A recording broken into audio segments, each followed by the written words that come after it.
coup, je m'appelle Héloïse, j'ai 22 ans et donc j'ai fait une licence en sciences politiques. Et là, en ce moment, je suis en année de césure et j'en ai profité pour faire plusieurs volontariats. Et donc, je suis partie avec les volontariats européens de solidarité au Portugal, à Sintra, pendant 4 mois et demi. Donc les volontariats, c'était un peu la solution parfaite pour à la fois donner de mon temps, faire une expérience à l'international aussi parce que j'aime beaucoup voyager et travailler pour quelque chose de complètement différent de mes études et quelque chose qui me tient à cœur.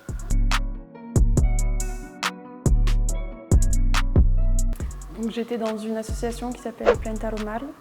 C'est donc une association portugaise pour la conservation des forêts. Donc j'avais 3 types de missions, planter des arbres notamment, donc ça c'était plus pendant la saison de la plantation, donc c'est l'hiver. Donc ça c'était pour la régénération des forêts natives. Ensuite on faisait de la maintenance parce qu'il y avait beaucoup d'espèces invasives au Portugal, donc il fallait gérer ces espèces-là, donc on avait plusieurs techniques pour les retirer. Donc soit elles étaient assez jeunes, on pouvait les déraciner, ou sinon si les arbres étaient déjà trop grands, on enlevait l'écorce pour qu'ils puissent sécher au soleil et mourir. Et donc ça, c'était dans le but aussi que les plantes natives, elles puissent reprendre de l'espace par rapport aux espèces invasives. Et ensuite, on accueillait des groupes, que ça allait des maternelles jusqu'aux entreprises, donc on avait beaucoup d'âges différents.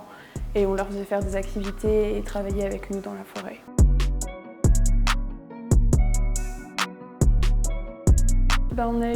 On a fait face à un blackout pendant une journée ou voire 2 jours, on n'a eu plus du tout d'électricité et plus d'eau courante. Et sachant que nous on habitait un peu dans un endroit, on habitait dans un endroit un peu reclus, c'était un peu loin de la ville. Et donc on s'est retrouvés, on était ensemble donc c'était assez marrant et on s'est retrouvés ça pendant 2 jours à devoir gérer sans l'électricité, à s'éclairer à la bougie et à cuisiner, et à pas cuisiner en fait, à manger ce qu'on pouvait et se débrouiller pour l'eau courante avec les bouteilles d'eau qu'on avait. C'était une expérience intéressante.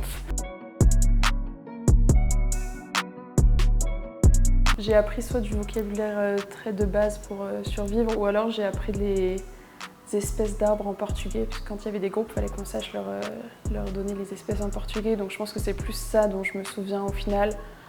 Donc je vais dire l'espèce d'arbre un peu qui est typique du Portugal et qui s'appelle le sobreiro.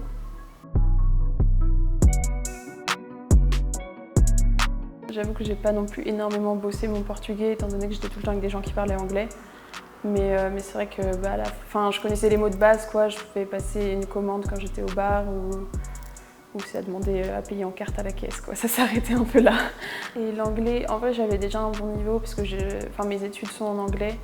Et j'avais déjà fait un Erasmus, j'ai eu beaucoup de cours d'anglais globalement.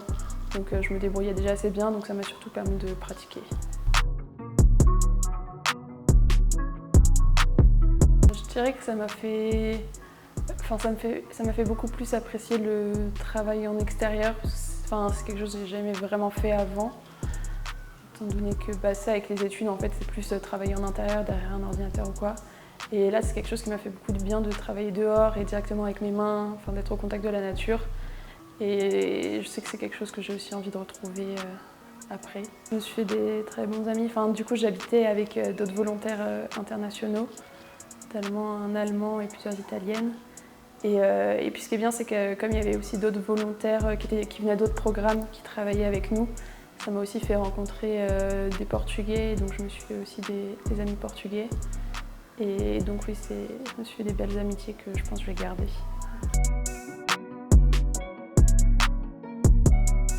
Déjà de ne pas avoir trop peur et d'oser passer le pas, de partir, même si ça peut être un peu effrayant quand c'est quelque chose qu'on n'a jamais fait. Mais ça reste une très très belle expérience et de ne pas partir avec trop d'a priori et de se laisser surprendre aussi quand on est là-bas. Je pense que c'est comme ça qu'on apprécie le mieux les choses. Et maintenant je vais faire un master l'année prochaine en sciences politiques, donc je repars dans les études.